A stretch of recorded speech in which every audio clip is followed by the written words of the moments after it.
Hello friends, and welcome once again to a Walk in the Garden Bible study. This is part 1 in our study of Genesis chapter 11. And if you were with us for our last lesson, you remember we left off finishing up chapter 10, and we had been looking at the generations of Noah. We looked at each one of his 3 sons, Shem, Ham, and Japheth, and we looked at their descendants. And we noticed that, what did the Bible tell us? It said, by them were the nations divided in the earth after the flood. So today we're going to pick it up in verses 1 through 4 of chapter 11. And here we read, "And the whole earth was of one language and of one speech. And it came to pass, as they journeyed from the east, that they found a plain in the land of Shinar. And they dwelt there. And they said one to another, Go to, let us make brick, and burned them thoroughly. And they had brick for stone, and slime they had for mortar. And they said, Go to, let us build us a city and a tower, whose top may reach unto heaven. And let us make us a name, lest we be scattered abroad upon the face of the whole earth." Now we've already seen previously that by the sons of Noah, that the nations were divided in the earth after the flood. They were divided into what? Well, they were divided into several tribes or colonies. Different peoples groups living separately and in their own locations. So either this was appointed by Noah, or it might have been just derived amongst themselves, and maybe they just determined that they were going to live apart. They were going to segment their own groupings. You know, people have a tendency to kind of take up, friendships, take up relationships, and they tend to gravitate towards other people that have the same thinkings or the same personalities or the same likings, maybe the same abilities or the same things they like to do together, and so forth.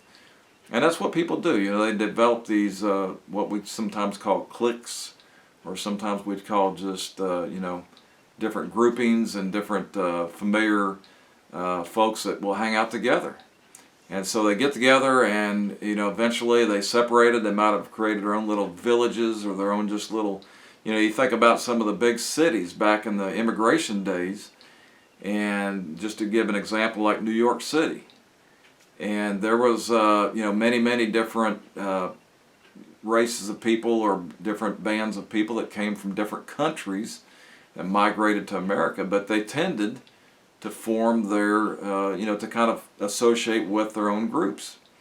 And so you ended up with, little Havana or Chinatown or, little, Mexico or whatever the case was. And the groups just tended to live together, or at least live in close proximity to people that they could get along with and that they felt comfortable with. And so seemingly it's kind of what was already taking place here after the flood, and after the people started to become more abundant and started to just expand upon the earth, and they started segmenting themselves according to their family units. And so it could have been just because of those differences, or it could have been even maybe there was a rift sometimes, some strong difference of opinions that they couldn't just get along, and so they had to be separated. But geographically speaking, they weren't that far away physically, even though they had their own little clans that they hang out with. And when was this taking place? Well, the situation was at least 100 years after the flood. We don't know exactly, and we can't pinpoint the exact date or the time frame, but we knew that it was right at the time of the birth of Peleg, and we discussed about Peleg in our last lesson. But what was it that these folks were failing to do, after 100 years of increase in their population, at least 100 years, after they'd been going out in their activities and their daily duties and their occupations and forming their clans and so forth. But what they were failing to do was they were failing to go out and expand as far as traveling wise, as far as physically wise, and they were failing to follow the directions of the Lord that we find in chapter 9. And this was where God had straightly charged Noah and his sons. What did he say? He said, be fruitful and multiply and replenish the earth. Well, they're not going to be able to replenish the earth if they're never going to travel anywhere, if they're never going to go out and seek new lands or expand their horizons, but they're just segmenting themselves all in one small grouping. And so, when God told them to replenish the earth, he wasn't talking about just remaining in one spot, not just one localized area, but they were to branch out. They were to seek out further lands and replenish and populate. What did he say? He said the earth. They were to replenish and populate the entire planet. But they had made a resolution amongst themselves. They had determined that they would band together and remain in close proximity. And so to what end up was this? Well, first of all, what do we see here? We see that it tells us that the whole earth was of one language and one speech. We've got probably hundreds of different languages, different dialects, even within the language groups today. And through the years, many times there was a interpretation problem. There was, it would cause a trouble with trade. It would cause trouble if people were encountering somebody for the first time. There'd be a lot of misunderstandings and misrepresentations. But through the years, some of these things have been overcome by translators, by people learning the languages, and most of all by developing more or less a common language. And it seems like I know Spanish is one of the most common languages, but also English kind of becomes a universal language. Most countries, we don't learn all these different languages in America, but most countries do learn English and possibly Spanish. So these are the two dominant languages in our modern society. But here there was no problem understanding each other. There was no problem with trade. There was no problem if you met somebody from another village or another people's group, because everybody had one language and one speech. So if there were any multiple languages before the flood, well now, those were all destroyed with the flood. And so the only language that would survive was whatever language that Noah and his family was speaking. That would become the universal language of the day. And so now everyone, everywhere, could understand together. And because of that, they were more capable of helping each other, and they were less likely to separate. There was no need to separate. There was nothing that caused them to be, wanting to be different, but they wanted to just remain in close proximity. Secondly, they had a large enough and a goodly enough place to dwell in. What does it say? It says a plain in the land of Shinar. This plain, it was a fertile plain. It was fertile enough, it was spacious enough, and it was well watered. What was it? It was satisfactory enough that there was no reason for them to move any further. They were comfortable and had all their needs met right there where they were at. So they didn't see any need or any real reason to go any further down the road. They had no intention of spreading further and replenishing the earth. And there's one thing we can note right here, and that is that comfort and plenty and wealth and accomplishments can often stand in the way and become a stumbling block for doing the Lord's will. If God has a mission for somebody, and maybe they're a wealthy businessman, or maybe they've been a very successful family man and businessman, and they're popular in their community, and they have all these things going for them, and all of a sudden the Lord lays it upon their heart and says, hey, I want you to go, leave everything behind and go to this foreign land and serve me there. Well, those things can become a stumbling block to their making that decision. They may try to justify why they can't go and why they should just stay in their local area and serve the Lord, because they're comfortable where they're at and they have many possessions.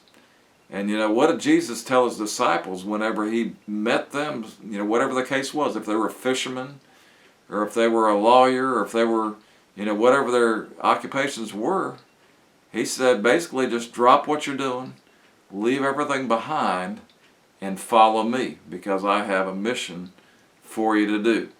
So if we're not careful, we have to look at those things, and we have to realize that we should never have our roots so planted so deep in, wherever we're at, whatever, we're living at, or wherever we're working at, or wherever we're going to school at, or whatever the case is. We should not have our roots so deeply entrenched that we cannot uproot and move at a moment's notice if the Lord so desires.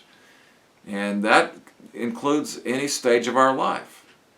Whether we're in the prime of our life and, just getting started, or whether we're middle age, or whether we're in the latter years. There should never be a time when we wouldn't be willing just to drop what we're doing and leave everything behind and go and complete the Lord's will, whatever He has us to do.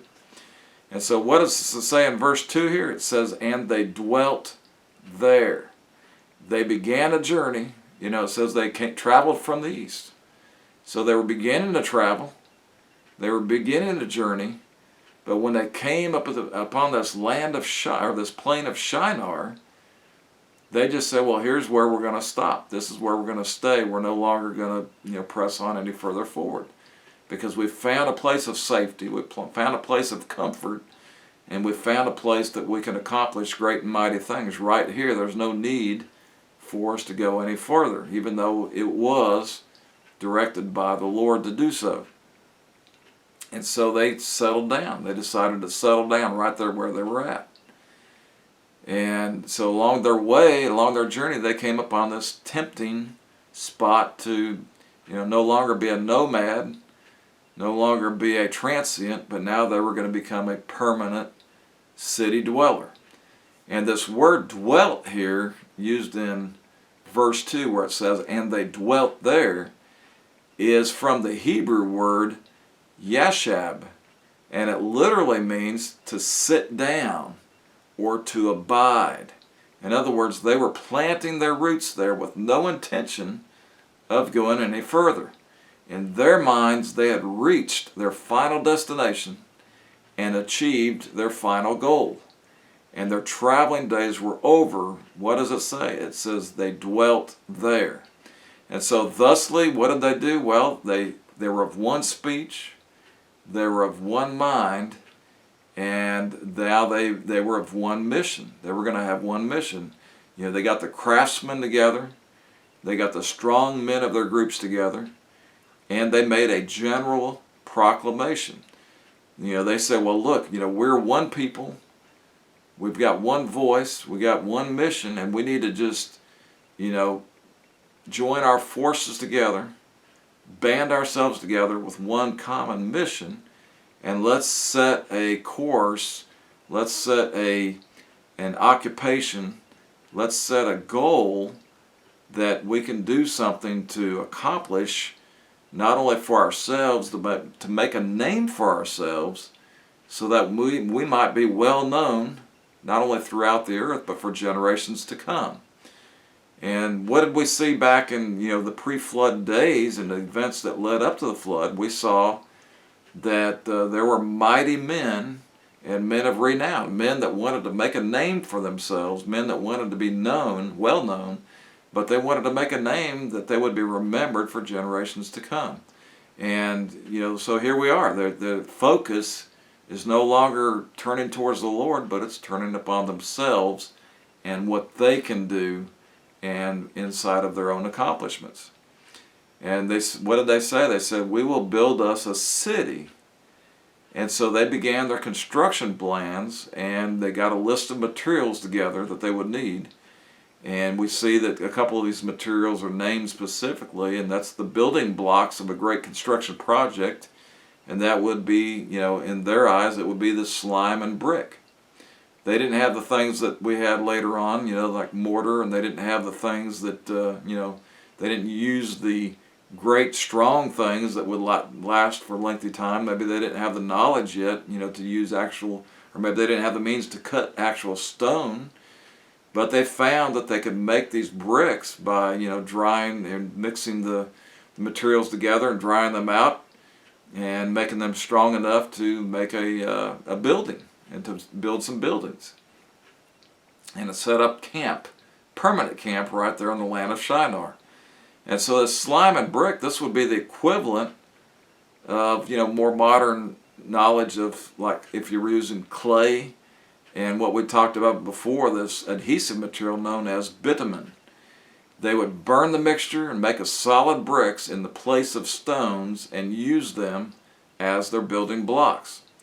And it would be used as an element of fortification and of protection, but mostly it would signify a permanent dwelling place, not as the tents of the nomads, not in a temporary or ongoing traveling ability, but as a settling down for good type of construction. And then what do we see here? What was the rallying cry to get everybody to come behind them and support them in this mission and to join forces? It was, let us go to. Let us go to. Let us make haste. Let us get together. Let's take our strength and our knowledge and our wisdom and let's join these forces and get to work. They had set in their sights. They had set their sights like a flint and were encouraging everyone to join in this monumental venture. So another thing to note here is that great things, whether good or evil, can be brought to pass when the participants are numerous and unanimous. When they come together as one body and join forces, and they've got the same mindset, and they've got the same goal in mind, then they can get mighty things done, whether it's a good thing or whether it's not a good thing. And they generate excitement by stirring one another up, by encouraging them, by communicating and exhorting them to do these things.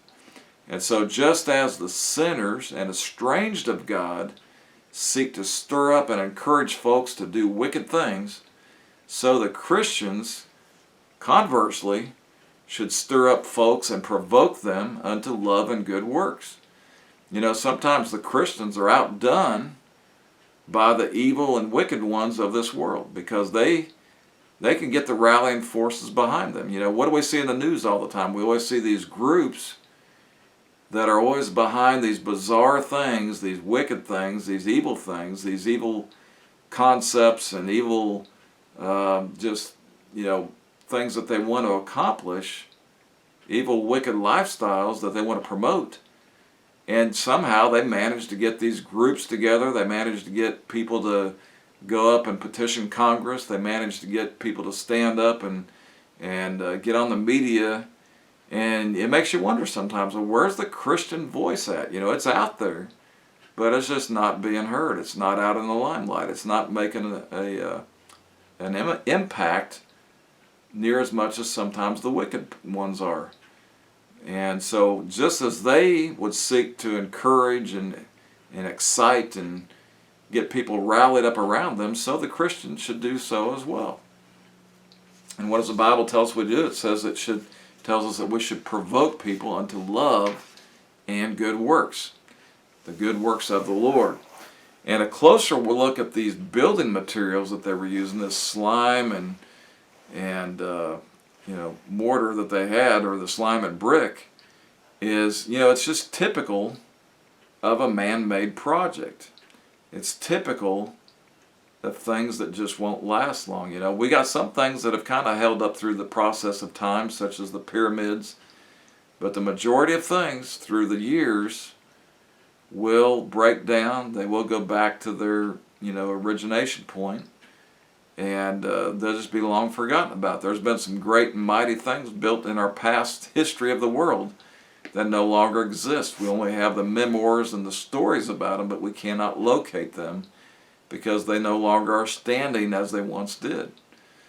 And these materials are just typical. You see houses, they have to constantly be revamped and remodeled because they're constantly eroding away. They're constantly trying to fall down. Things that won't last long, things that will eventually break down and rot away, basically inferior materials. Brick rather than stone and slime rather than mortar.